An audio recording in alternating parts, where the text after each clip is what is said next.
उस पार्टी से जुड़ा भ्रष्टाचार जिसने दिल्ली की जनता को करप्शन फ्री गवर्नमेंट देने का वादा और दावा किया था, लेकिन अब खुद करप्शन से बहुत संगीन आरोपों से घिरी हुई है। उससे भी गंभीर बात तो ये है कि ये करप्शन केजरीवाल के साढ़ू सुरेंद्र कुमार बंसल की कंपनी से जुड़ा हुआ है।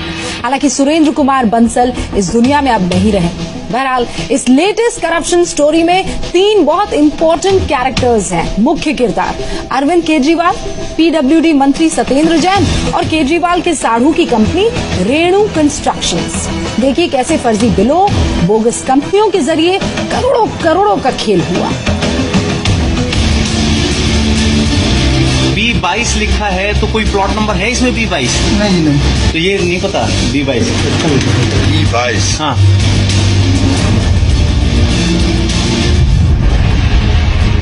दिल्ली की जनता को लूटने की ये वो कलंक कथा है जिसे देखकर आप हैरान रह जाएंगे। भ्रष्टाचार पर चोट के वादे के साथ दिल्ली में सरकार बनाने वाले केजरीवाल की नीयत और नीति में ही खोट नहीं है, बल्कि बिलों के फर्जीवाड़े के जरिए समझिए कैसे करोड़ों का खेल हुआ।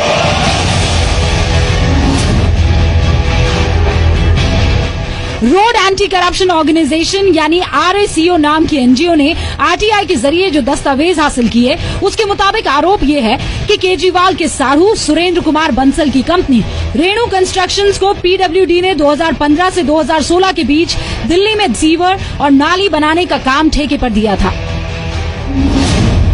आरोपों के मुताबिक नियमों को ताक पर रखकर इस काम के करीब 10 करोड़ रुपए के बिल पास कर दिए गए। ये बिल बोगस कंपनियों के नाम ही पास किए गए। आरोपों के मुताबिक केजरीवाल के साढ़ू सुरेंद्र कुमार बंसल ने महादेव इम्पैक्ट से ड्रेनेज सिस्टम के लिए कंस्ट्रक्शन मटेरियल खरीदा। इस कंपनी का एड्रेस सोनीपत में B22 इंडस्ट्रियल एरिया का दिया गया था, लेकिन सोनीपत में इस पते पर महादेव इम्पैक्ट नाम की कोई कंपनी है ही नहीं। महादेव इम्पैक्ट्स के नाम से बिल फाइल किए गए, एड्रेस दिया गया B22 इंडस्ट्रियल एरिया सोनीपत। इस वक्त हम उसी इंडस्ट्रियल एरिया में हैं और यहाँ B22 नाम का कोई प्लॉट है ही नहीं। किस इलाके का नक्शा है? इंडस्ट्रियल एरिया है ये सोनीपत इंडस्ट्रियल एरिया है। सोनीपत इंडस्ट्रियल। और जो ये B22 लिखा है तो कोई प्लॉट नंबर है इसमें B22? नहीं। बी का कोई ब्लॉक ही नहीं, बी का कोई प्लॉट नहीं है इसमें। कोई प्लॉट नहीं। रोड एंटी करप्शन ऑर्गेनाइजेशन नाम की एनजीओ के कार्यकर्ता राहुल शर्मा ने मामले को उठाया था। इन कंपनियों के माध्यम से इन्होंने पीडब्ल्यूडी डिपार्टमेंट से काम लिए। काम लेने के बाद इन्होंने क्या किया कि मटेरियल प्रोक्योर करने के नाम पे इन्होंने फ्रॉडुलेंट कंपनीज के फेक बिल्स जनरेट किए। तो उन्होंने वो फर्जी बिलों के नाम पे पीडब्ल्यूडी डिपार्टमेंट से करोड़ों रुपए निकाल लिए।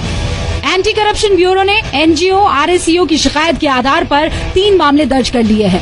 क्योंकि ये 3 अलग अलग कंपनियां हैं, लिहाजा तीनों पर जालसाजी, धोखाधड़ी और भ्रष्टाचार निरोधक अधिनियम की धाराओं के तहत 3 अलग अलग FIR दर्ज की गई है।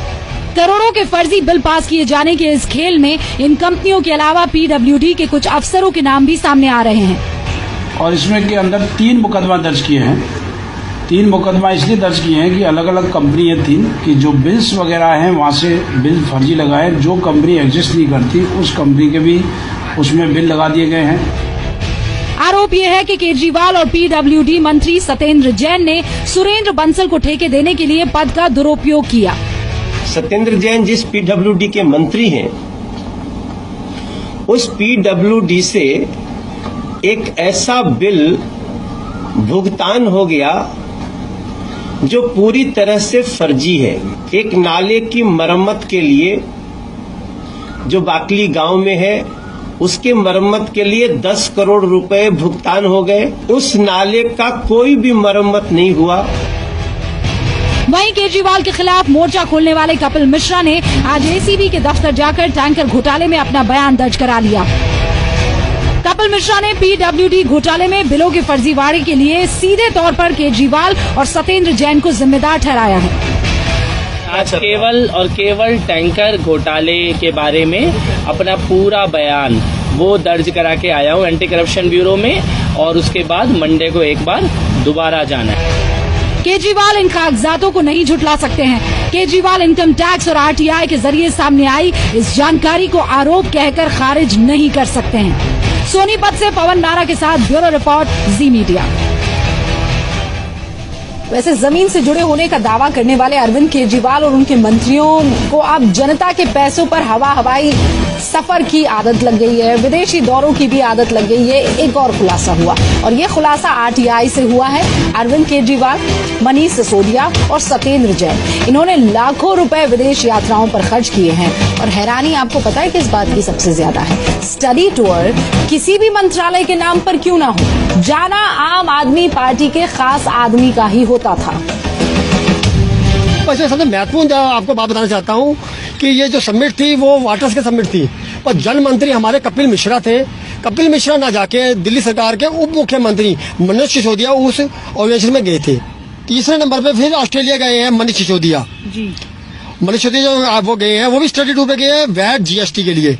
भाई आप वैट और जीएसटी के लिए आप जा रहे हैं, और दिल्ली विधानसभा में आपने वो वैट और जीएसटी आज तक पेश भी नहीं किया।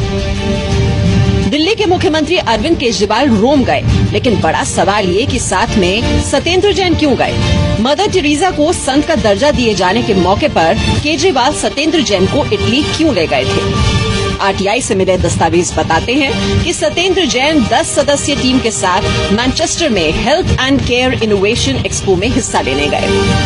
Air pollution, smart living, public transport और वेस्ट एंड वाटर मैनेजमेंट को कैसे बेहतर किया जाए, ये समझने सत्येंद्र जैन स्वीडन गए। Satyendra Jain Malaysia elevated BRT देखने गए।